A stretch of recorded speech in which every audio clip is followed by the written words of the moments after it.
तो इसलिए क्रिया में आपत्ति नहीं आएगी, पर भगवत भाव से क्रिया करने पर क्रिया का दोष निकल जाएगा।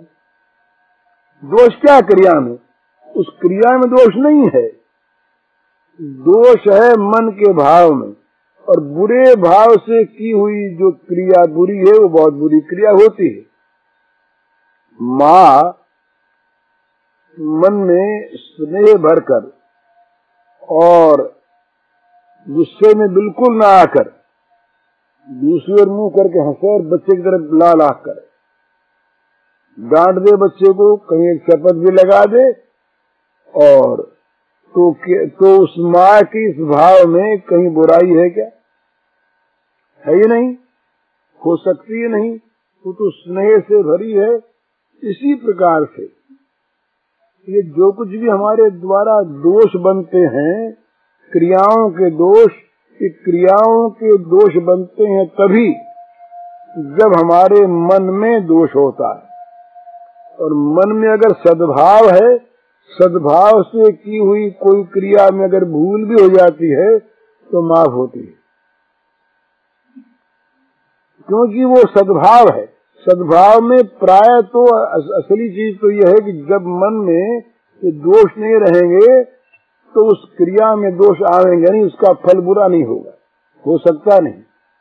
और यदि कहीं कोई भूल हो जाती है तो उस भूल को भगवान क्षमा कर देते हैं, क्योंकि नियत में बुराई नहीं थी। नियत की बुराई बुराई होती है। तो तीन बात हुई, बुद्धि के द्वारा सब भगवान है ये निश्चय करें, और मन के द्वारा भगवान देखने का भाव करें, और अपनी प्रत्येक क्रिया भगवान की पूजा है इस भाव से क्रिया को संपन्न करें। तो क्या होगा? सारा जीवन पूजामय बन जाएगा, दिन भर के सारे काम पूजा बन जाएंगे, और भगवान की प्रसन्नता पद पद पर और पल पल में प्राप्त होगी। और अपने आप बिना चेष्टा के और मन के सारे दोष निकल जाए। भगवान के लिए जब हम कर्म करेंगे कोई, तो स्वाभाविक भगवान के अनुकूल करने की चेष्टा करेंगे। ये है ही, जिसके लिए हम कर्म करते हैं उसके अगर अनुकूल नहीं होंगे तो कर्म बहुत दिन तक नहीं चलेंगे हमारे। तो नाराज हो के कर्म को स्वीकार नहीं करेगा, या हम ही करना छोड़ देंगे। हमारे घर में 5 दिन के लिए अगर कोई अतिथि आता है, 1 दिन के लिए भी आता है, और हम अगर समझदार आदमी हैं तो अतिथि की अनुकूलता देखते हैं, भाई किस बात में इसको अनुकूलता है, उसकी अनुकूलता के अनुसार बरतना ही उसकी प्रीति का कारण होता है।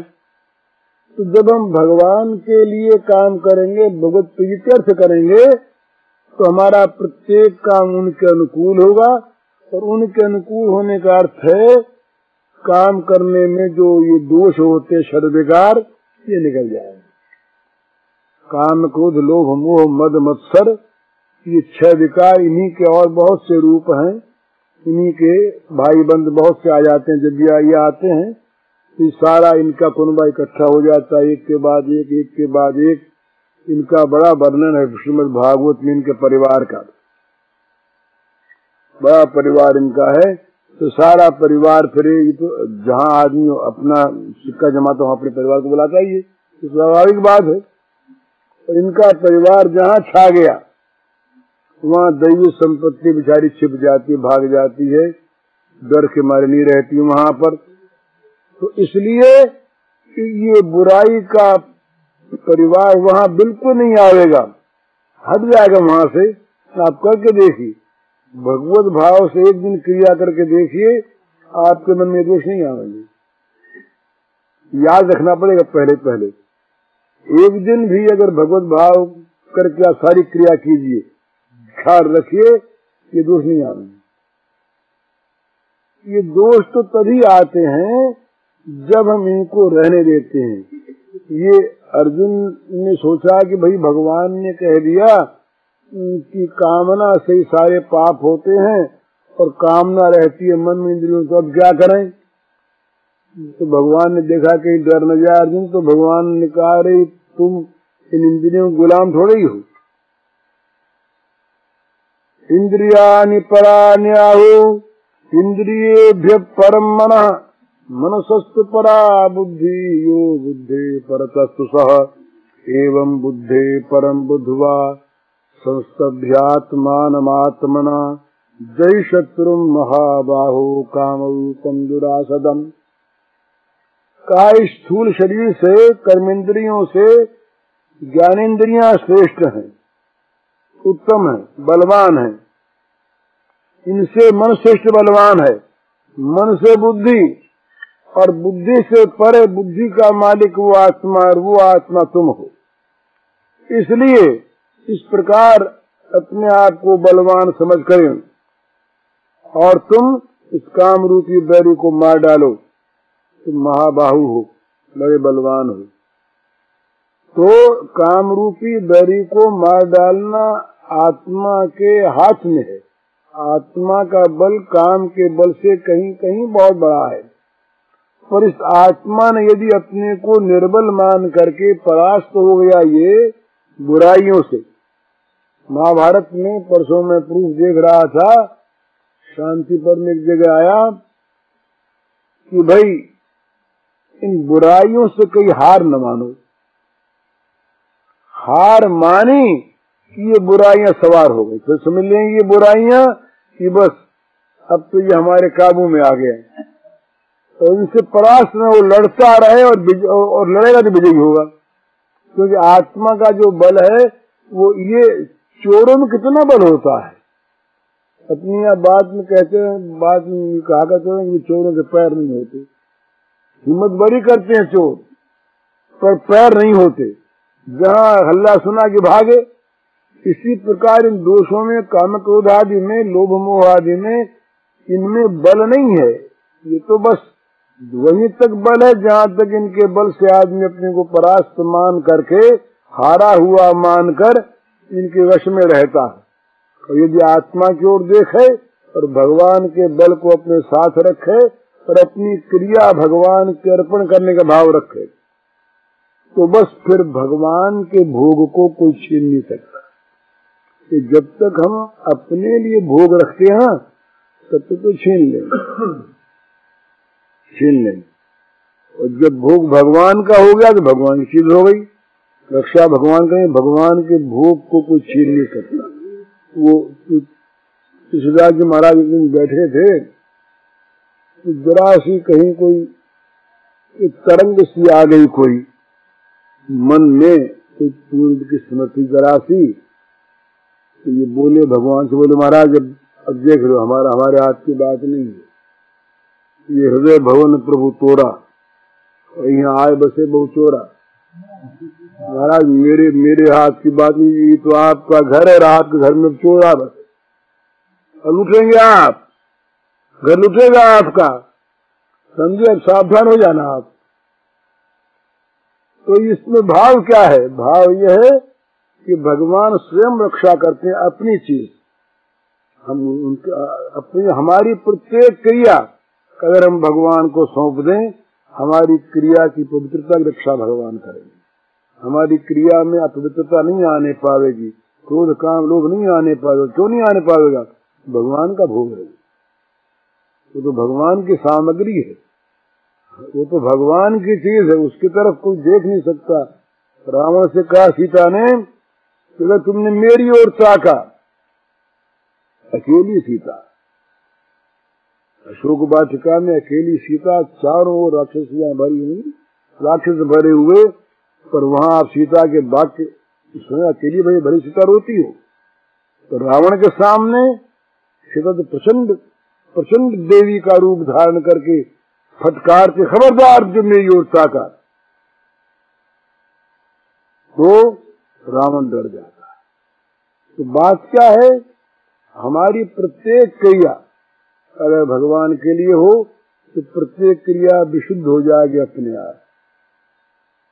करके देखिए, ये तो बिल्कुल प्रैक्टिकल चीज है।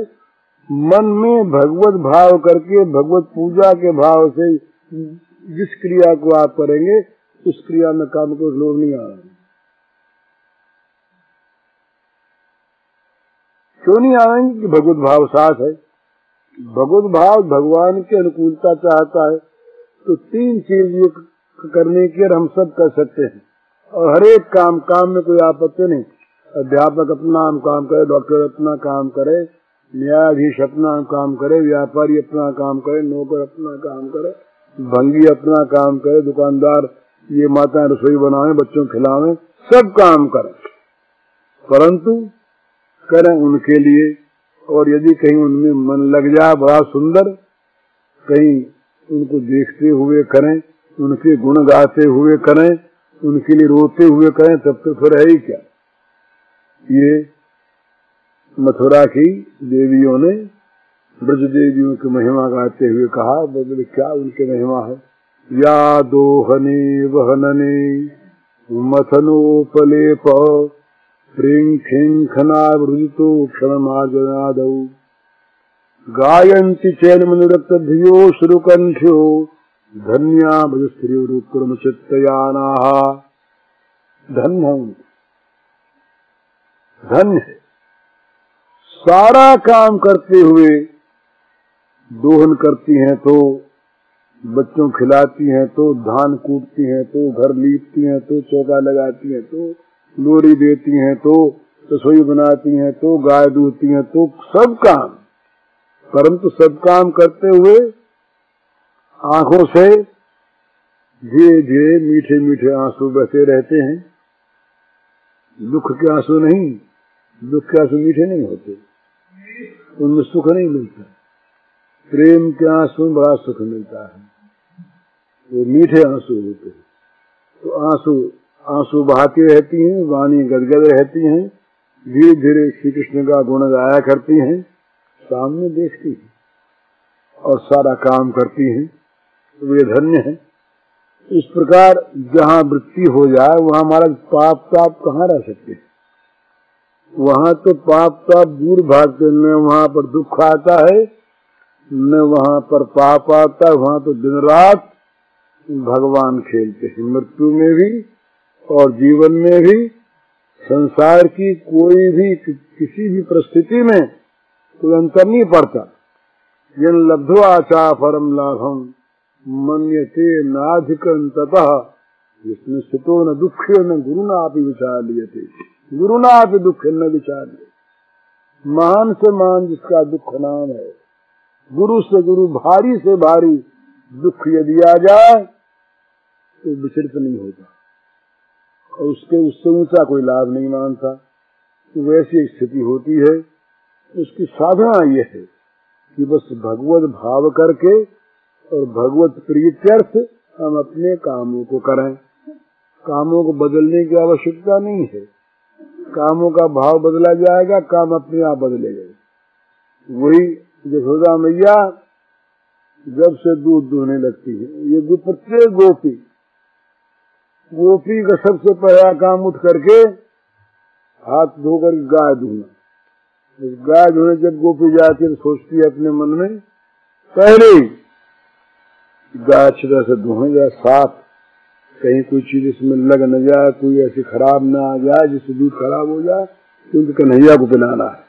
बस सबसे पहले यही बात, कन्हैया के लिए धोना, कन्हैया के लिए उसको गर्म करना, कन्हैया के लिए उसको जमाना, कन्हैया के लिए उसका मंथन करना, कन्हैया के लिए मक्खन निकालना, कन्हैया के लिए उसको रखना, हानि को खा जाया करके सारा काम कन्हैया के लिए। और फिर रात को सोते तो कन्हैया के लिए, जागती कन्हैया के लिए, खाती कन्हैया के लिए, सिवा कन्हैया का कोई चीजें ही नहीं। बस ये जीवन यदि हो जाए, सारा काम भगवान के लिए, बस मौज। इस प्रकार की हम लोगों को साधना करनी है, चेष्टा करनी है, प्रयत्न करना है कि जिसमें जीवन में कुछ नहीं बदलेगा और भाव बदलने से जीवन बदल जाएगा, कुछ नहीं बदलेगा। हम ऐसे कैसे रहेंगे, शरीर रहेगा, पर जो बड़ी भारी चीज है हमारे साथ, जो संसार के दूषित भाव लगे हुए हैं, ये शत्रु अंदर बैठे हुए हैं, ये सब भाग जाएंगे। शत्रु भाग जाएंगे, पवित्रता आ जाएगी, चित्त में आनंद आएगी। जितना भी निरानंद है, दुख है, संताप है, इस सारे शत्रुओं कारण से है। न गरीबी से है, न अमीरी से है, न बीमारी से है, न मृत्यु से है। कि ये जो विकार है ना, इन विकारों के कारण सारा दुख है। ये विकार यदि न हो तो अवस्था से, स्थिति से कोई दुख नहीं है। कैसी अवस्था हो, वो तो अवस्था तो शरीर की होती है। और अपमान भाव नाम का होता है। दो चीज है, नाम और रूप। जहाँ नाम रूप में अहंता है, जहाँ नाम रूप के साथ कामना वासना लगी हुई है, वहाँ तो सारा गड़बड़। तो नाम रूप या तो रहे नहीं, और या दोनों भगवान के अर्पित हो जाएं, उसके बाद नाम रूप का कुछ भी होता रहे। आप देख लीजिए, जितना भी कष्ट होगा वो शरीर को होता है। और गाली वाली जो है, ये अपमान होता है, ये सारा का सारा मन का होता है। अगर मन में न गाली माने तो अपमान नहीं होगा। मन में गाली का दूसरा से लगा ले तो उसको ये गोलोक धाम से जब अवतरण करने के बाद राधा जी की हुई तो निमित्त बनावे। तो सीता माँ से और श्री राधा जी से, राधा जी ने कहा कि भाई किसी तरह से होना चाहिए कुछ, गोलोक धाम से ब्रज में कैसे उतरे। तो शाप की क्रिया कर दी गई इसी तरह से, और काम बन गया। तो उसमें कोई आपत्ति नहीं। आपत्ति जितनी है वो तो आती है दूषित भाव में। तो दूषित भाव अगर न हो, नाम रूप के साथ अगर हमारा संपर्क न रहे, तो अपमान नाम का होता है और कष्ट शरीर को होता है। बीमार होता है शरीर और मरता है शरीर। न आत्मा मरता है, न आत्मा बीमार होता है। और अपमान होता है नाम का। अपमान जितना भी होगा, जितनी भी निंदा होगी, तो सारी निंदा नाम की होगी। अमुक अमुक अमुक की होगी, आत्मा की नहीं होगी। तो जब भगवान के समर्पित हो गया हमारा नाम रूप, उसके बाद ये नाम रूप हमारा नहीं रहेगा, कुछ भी हुआ करे। इसीलिए भक्तों की भाषा में है ये चीज कि भाई लोक लाज, कुल खान, धैर्य, ये वेद धर्म, देह धर्म, लोक धर्म, इन सब का परित्याग करके भगवान को भक्त। इसका अर्थ क्या है? ये परित्याग अपने आप हो जाते। जब तक हम उसके नहीं हो जाते तब तक ये चोर लगे हैं पीछे। तावत रागादेश सेना तावत कारा गृहम गृहम सावन मोहंग निगड़ो या कृष्ण तेजना। जो ब्रह्मा जी ने कहा श्री कृष्ण से कि श्री कृष्ण भाई सब चीज हमने देखी, पर हमारे समझ में एक बात ये आई, ये रागादि जो चोर हैं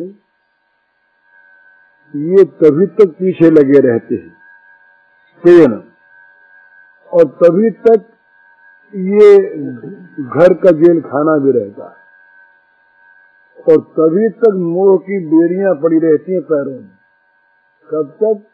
जब तक तुम्हारा नहीं हो जाता। तावत रागादेश सेना तावत कारागृहम गृहम तावत मोह निगड़ो तावत कृष्ण तेजना। हे कृष्ण, जब तक जन तुम्हारे नहीं हो जाते तब तक तो घर भी जेल खाना रहेगा। फिर जेल खाना नहीं है घर, तब तक ये राग द्वेष आदि चोर भी पीछे लगे रहेंगे, लूटने वाले। ये चोर हैं, इनको भगवान ने गीता में कहा परिपंथ लऊ। राग द्वेष जो है ये परिपंथी हैं।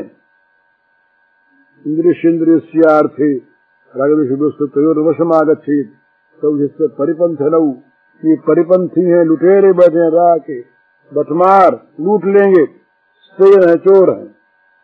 ये चोर कब तक रहते हैं? जब तक तुम भगवान के न बन जाओ। ये घर जेल खाना कब तक रहेगा?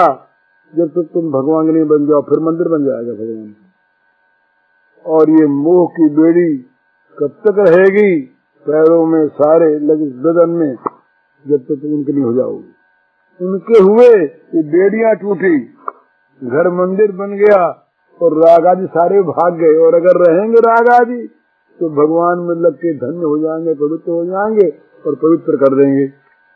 इसलिए हमें भगवान का बनना है। भगवान का बनने का अर्थ यह है कि भगवान को सर्वत्र देख करके भगवान की पूजा के लिए अपने प्रत्येक काम को करना है। घर बैठे जो अभी करते सोता ही, तुम्हें जो दोष अपने आप निकल जाएगा। भगवत भाव आया कि दोष भागा, प्रकाश आया अंधकार भागा। बोले हम प्रकाश तो कर देते हैं, काल तक खूब बिजली जला देंगे, पर अंधेरे को उठाने के लिए फिर क्या प्रयत्न करें बताइए। अंधेरा रहेगा कहाँ? जब तुमने प्रकाश कर दिया तो अंधेरा भाग गया। अंधेरे के मर जाने का नाम ही तो प्रकाश है। अंधेरा अगर है तो प्रकाश हुआ कहाँ? प्रकाश है तो अंधेरा कहाँ? तो भगवान जब आ गए मन में, भगवान जब आ गए भाव में, बुद्धि में, भगवान जब आ गए क्रिया में, तो पाप ताप का जो तम है, अंधकार है, ये रहेगा नहीं, ये रहेगा नहीं। तो किसी प्रकार से चाहे भगवान के सौंदर्य माधुर्य को देख करके उसमें मन अर्पण कर दो, चाहे भगवान के ऐश्वर्य को देख के कर दो, किसी भावना से अपना मन और अपनी बुद्धि ये हम भगवान को सौंप दें और हमारी क्रिया भगवत प्रीत्यर्थ होने लगे तो हमारा जीवन साधनामय हो जाएगा और वो जीवन फिर अंत का जीवन होगा। वासुदेव वो बहुनाम जन्मनाम अंते ज्ञानवान माम प्रपद्यते वासुदेव सर्वमिति स महात्मा सुदुर्लभा। भगवान कहते हैं कि बहुत जन्मों में अंत में, ये अंत का जन्म है, जिस जन्म में वो ज्ञानी भक्त में जिस प्रकार से भसता है, इस प्रकार से सारा जगत वासुदेव में, सब वासुदेव से इस प्रकार से बचने वाला तो सुदुर्लभ महात्मा भक्त होता है। उस जन्म का अंत होता है, फिर जन्म होगा नहीं। सारा मामला ठीक हो गया, या तो हम फिर भगवत धाम में उनके पार्षद होकर के आनंद करेंगे, और यदि मिल जाने की इच्छा पहले से है तो शायद मुक्ति हो जाएगी। दोनों तरह से काम बन जाए और ये काम करने का भी अवसर सबको प्राप्त है। ये सबके लिए है। भला छोटा बड़ा जातवाद किसमें बात नहीं, छोटी जात बड़ी जात, ब्राह्मण शूद्र, विद्वान अविद्वान, पुरुष स्त्री, कोई भी, पुरुष नपुंसक नारी नर जीव चराचर को सर्व भाव मोहि परम प्रिय सोए। बस इसलिए सबका अधिकार, सबके हाथ में भी समय है, सब कर सकते हैं, सब समझते हैं, बस करने की अपनी बात है। करने में कुछ करना नहीं, केवल भाव बदलना है, और भाव बदलने में देर लगते नहीं। भगवान के साथ ब्याह कर लें बस भगवान के साथ ब्याह कर लें, दे संबंध जोड़ लिया, बस ब्याह यही कि संबंध जोड़ लिया, संबंध जुड़ गया, देर लगती ही नहीं, तुम जोड़ते ही नहीं, जोड़ते ही जुड़ा हुआ ही है, नया नहीं जोड़ना है, पर जोड़ ले तो मान लिया, बस हो गया संबंध, हुआ कि है, बस तो है ही। फिर तो मृत्यु आती है ना, मृत्यु, तो मृत्यु के समय कबीर गाते हैं, वो कबीर आई गवन वहाँ की सारी, कहते हैं कि आज ये मुकलावे की तील आ गई। मुकलावे की तील, गवन वहाँ की सारी, दुरागमन को कहते हैं गवना, अवधि उधर, और ये गवने की साड़ी आती है वहां से, ससुराल से, तो कहते हैं कि भाई वो जैसे लड़कियां कहती है ना कि भाई अभी तो हमारी उम्र छोटी है और गवनमा की साड़ी आ गई, आज गवन वहाँ की सारी उम्र अब ही मुझी बारी खासी है। आज गवन वहाँ की सारी है। तो बड़ा सुंदर उसमें मर रहे हैं। मृत्यु का समय पर आगे कहते हैं कि पालखी है, उसमें 4 आदमी लगते हैं और हमारे जो प्रियतम है वो स्वयं आए हैं मौत के रूप में और हमको ले जा रहे हैं। अब मौत में भी वो दिखेंगे, जन्म में भी वो दिखेंगे, सब जगह आनंद ही आनंद, फिर तो सारे आनंद। मौत में मुकलावा दिखेगा, भगवान के हो जाओ।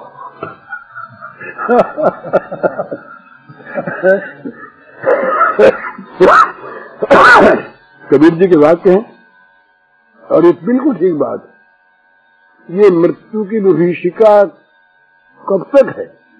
जब तक ये शरीर हम है तब तक। आत्मा की जब दृष्टि गई, मौत मर गई। मौत का डर इसीलिए है कि ये हम हैं, ये हमारा निश्चय शरीर हम है। डरो मौत से, शरीर तो जाएगा, मौत आवेगी, जरूर आवेगी। और कहीं शरीर से अंदर की तरफ ध्यान गया और आत्मा में स्थिर हो गए, मौत मर गई। सीधी बात है, सबकी मौत मरी हुई है पर सब मरते हैं। ये तो आश्चर्य है। कबीर ने कहा अरे मौत है नहीं, सब मरते हैं। ये बड़ी आश्चर्य की बात है। मौत है नहीं, सब मरते हैं। आत्मा की मौत होती नहीं, आत्मा कभी मरते ही नहीं। आत्मा अगर मर जाए तो फिर किसका जन्म हो, क्या कुछ है ही नहीं। आत्मा ही रहता है, कभी जन्म भी फिर होता है, आत्मा नहीं मरता।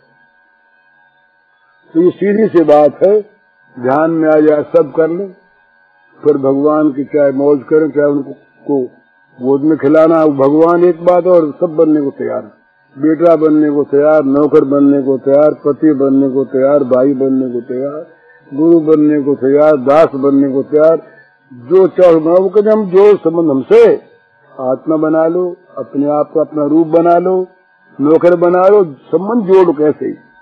कैसे हमारे साथ जुड़ जाओ। भगवान कहते हम तैयार, जैसे तुम जुड़ोगे हम तैयार, वैसे तैयार। जो तुम मानोगे वही हम मान लेंगे, तुम बनो।